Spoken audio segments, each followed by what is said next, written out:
Hi, my name is Samuel Lara, and here's my presentation of my code in project number 1. Okay, so the first line of code asks the user to enter a military time in the form of an integer. The second line of code then asks the user to enter the amount of hours it'll take for the alarm to go off, also in the form of an integer. The next line of code then creates a new variable, combined M time, which stands for combined military time. And combined M time is assigned the value of military time plus alarm.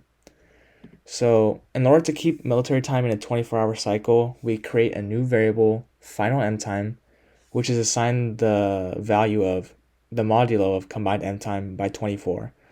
So this allows military time to be in a 24-hour cycle. However, in standard time, we do 12-hour cycles in the form of AM and PM. So in order to convert final military time to standard time, we need to use if and else statements.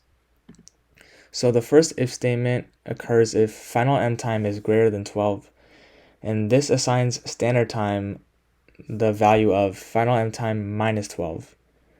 And we need to do this because, for example, if it's 13 o'clock military time, it would be 1 o'clock or 1 p.m. standard time. So 13 minus 12 would be 1. And then we assign standard time we convert standard time into a string so that we can add PM to the end of the statement or to the end of the value.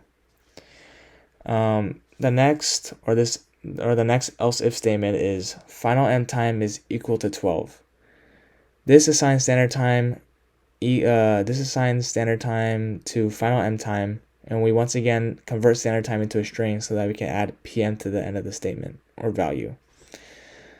The next else if statement occurs if final M time equals 0. This assigns standard time to the value of final M time plus 12. So because in military time, it would be, if 0 o'clock military time would be 12 a.m. So that's why we need to add 12. And we also convert standard time once again into a string so that we can add the AM ending to it. And the last else if statement occurs if final M time is less than 12. And if that's the case, we just assign standard time the value of final M time, because it'll be like the same, because like 8 o'clock military time is the same as it's just 8 a.m. Standard time. So we also have to once again convert standard time into a string so we can add the AM ending to it though. So in the end, we can print the statement, the alarm will go off at a certain military time, and also we had to include in this print statement, we had to convert final M time into a string so that no errors occur in the final print statement. So it will read that the alarm will go off at a certain military time, and the standard time will be in parentheses. Okay, so now we can do a couple of examples. So we can enter the military time to be 20 o'clock, and we can make the alarm go off in 4 hours. So it will print that the alarm will go off at 0 o'clock military time or 12 a.m. Another example is 4 o'clock military time and an alarm for 8 hours. The alarm will go off at 12 o'clock military time or 12 p.m.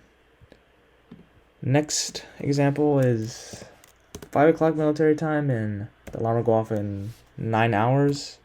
So the alarm will go off at 14 o'clock military time or 2 p.m. And for the last example, it'll be 22 o'clock military time, and the alarm will go off in 10 hours.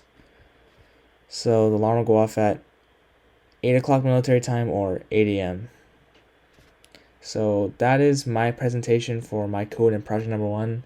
Thank you for watching.